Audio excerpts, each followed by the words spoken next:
So here's some more idiocy for your viewing pleasure. At least if you enjoy idiocy. But that's neither here nor there. The only thing I wanted to talk about before I get back into my thing is I don't think I did my QBs justice, how cool they turned out. Like I just flashed you one corner real quick. So I'm going to do a quick comparison between, this is a plastic Rubik's Cube. And this is my metally one.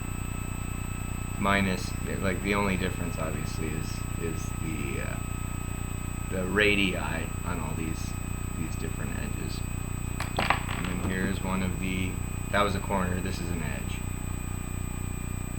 And like I said, the only difference, needs some radii. I cut this radii because I kind of had to while I was machining it. That's just the way the manufacturing process went. But they came out super consistent. They look really good, and short of radii-ing a word? Probably not. This motherfucker's done.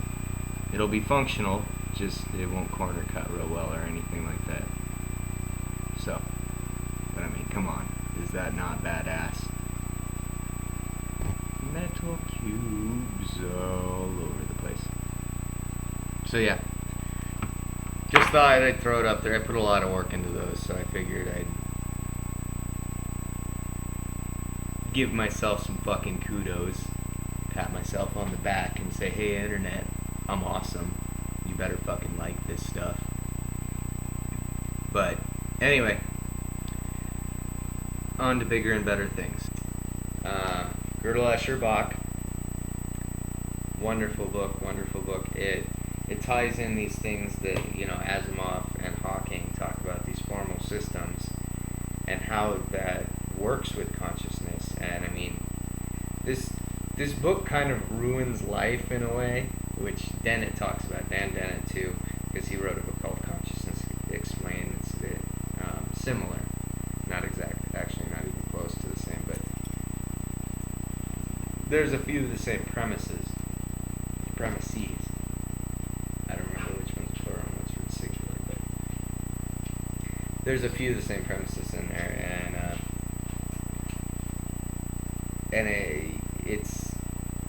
it kind of takes all the magic out of consciousness and self-awareness and all this stuff. Like, we love to throw out the words consciousness, like, oh, it's this thing that I have that no one can explain, and it's almost the God of the Gaps argument, that every time we explain something about consciousness with neuroscience, we stuff consciousness in all the little spots where neuroscience can't explain anything, or where logic can't explain anything. And then we explain little spots, all those little spots, and they're like, oh, there's still little other spots for consciousness. And so we stuff it in there again. Alright, before I go batshit crazy, or ape shit crazy, maybe dolphin shit crazy, I don't know, on this topic of consciousness and what it means, I think I need a really discrete definition of what consciousness, or when I say consciousness, what I mean. And the reason I kind of try to tie in consciousness and self-awareness is because, I said briefly, like, it's this thing that people say that we have that's this inexplicable thing. And so the whole point of what I'm talking about now is that it's not inexplicable, it's perfectly explicable, It's not just this weird thing where you can be like, my brain does this thing, and there's no way you can talk about it. And a lot of this ties into nihilism and to the idea of like a soul or a mind, that there's these weird ethereal things that cannot be codified, and you can't get data about them, and they can't be discussed in a meaningful way. They're just a thing that's inside of us, and we like that little mysterious part because it's the thing inside us that makes us people and makes us feel like we have free will, and all of these other things, and you know that's kind of the point of Dennett and Hofstadter, is that that's kind of not the case. Yeah, we might feel this way, but we can actually take a step back and examine these things logically, scientifically, on and on. And so I just figured I'd throw that in there because to me it wasn't real obvious what the hell I was trying to talk about, you know? It kind of just seemed like a meandering, weird idea that I had that most people would be watching it going, I have no idea what this fucker's talking about, you know? My definition of consciousness is just the, you know, I discussed the God of the gaps argument too, so that would be the consciousness of the gaps argument. Like every time we figure out something new with neuroscience, say, because that's one of the things I'm discussing now, people automatically find the little places that neuroscience hasn't explained and go like that's what the soul is, or that's what my mind is, that is what my that's where my essence lies.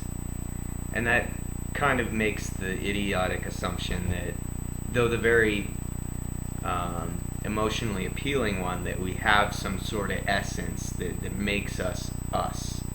And I mean, that's why these ideas are so unpopular too, because we like to think that we're us, you know? We like to think that, you know, in that thought experiment where you are transported by a teleporter and all of your molecules, atoms, all that stuff is destroyed, the information is copied, put somewhere else, and reassembled from different atoms. We like to think that that would be a different thing. Like, that wouldn't be us, you know, and it bothers us that you could, like, basically kill yourself, you know, like, in, you know, a science fiction teleporter with the way that they work, you would basically kill yourself. You would annihilate every piece of yourself. And then on the other side, you want to say, like, that's a different person. I would argue it's not. I mean, like, yeah, it would suck dying, but every time you died, you wouldn't know it because, you know, as that information is getting copied, or that information gets copied before you're destroyed, basically. And so, like,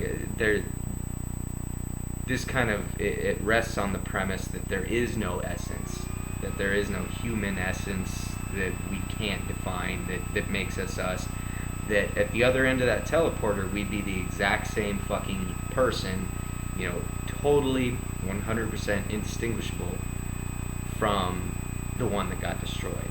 It's like the Prestige. And so, I'm gonna end with Wolfram's A New Kind of Science. This shit is not dense, very readable. Dogs just farted. But there are many pages. That's the bad part about it. And it's expensive. I think I spent $35 on it. Oh, 25. That was good, but I got it used too. So $25 for a book that thick that's hardcover. Booyah. That's fucking, and it looks good too. It's, you take the dust jacket off and it's a nice looking book. It's all printed up and fucking super special, full of graphics and stuff. A very cool book to own. I got super excited when I bought this. But it is very thick and there is a lot of stuff going on, and yeah, just so much complication. But wonderful book, wonderful scientist. Stephen Wolfram he's an amazing human being. He actually, for anyone that doesn't even like math, go to wolframalpha.com, but wolframalpha.com, and it's a site he designed, and it just does anything you can think of mathematically. From like, I can go in there and be like, I want to integrate this, and I just plug in like a massive piece of shit thing that there's no way I could integrate it by hand, or not no way. It took me years to do it, you know. Like, before computers, no one could integrate it. Now that I have Wolfram Alpha, I can go on there and integrate it like instantly, and but you can go from that, like the super complicated things, integration and cross products, and God knows what else you want to plug in there, Lagrange multipliers and fucking gradients and whatever. Not only does it do all that stuff, it'll do the calculation. It has explanations all in all of them. But then even if you're not mathematically minded, you can go on there and like just type in the most random. It's like Google for math. So you can type in like, how many drinks can I have? And it like brings up this whole calculator of how alcoholic your beverage is, what volume you actually drank, how much you weigh, what your body mass index is, and then it allows you to enter in, like, for that particular one, because I found that one accidentally the other day.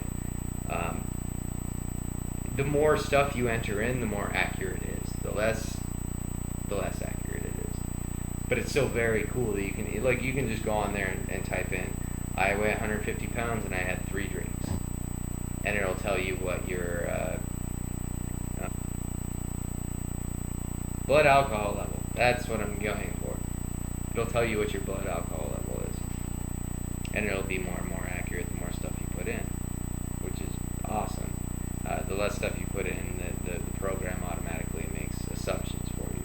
It just does tons of stuff like that. I mean, if you want to go in there and like calculate how many G-forces your car takes when you take a corner at whatever miles per hour, it'll do that for you. I mean, it's an amazing site, and no one's ever heard of it. That's the cool part. So, I actually didn't do too bad. I've only been talking for, let's see, I had to restart the video, so 2 hours and 47 minutes. Okay, that's pretty bad. I've talked for 3 hours solid to my fucking computer. I need to get out more. But I think I got most of the stuff I wanted to talk about off my chest, which was the big part of this, I guess. And this did not help me sleep at all. I look super tired. I mean, look at these bags under my eyes. Fucking look like a ghost or fucking Holocaust victim. I just have like purple fucking raccoon rings around my fucking eyes because I don't sleep, or I'm not sleeping. But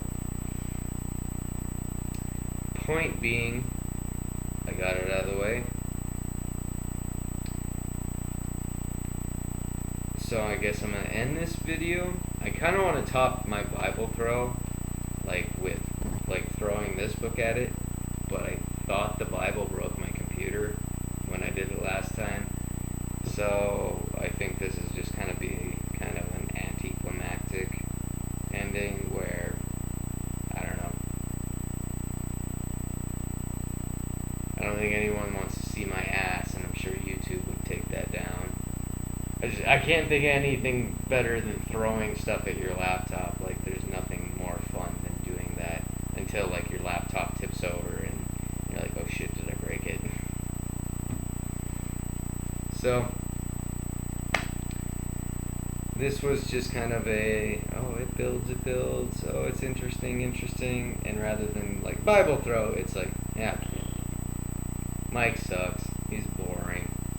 He didn't change his clothes or put on a hat or anything. He just like talked for 3 fucking hours. But, end of a 3 fucking hour rant. So, bye. No, I was gonna poke the camera. See? It's almost a Bible throw. Not quite. Also harder to do. And a lot less fun. This is not fun at all.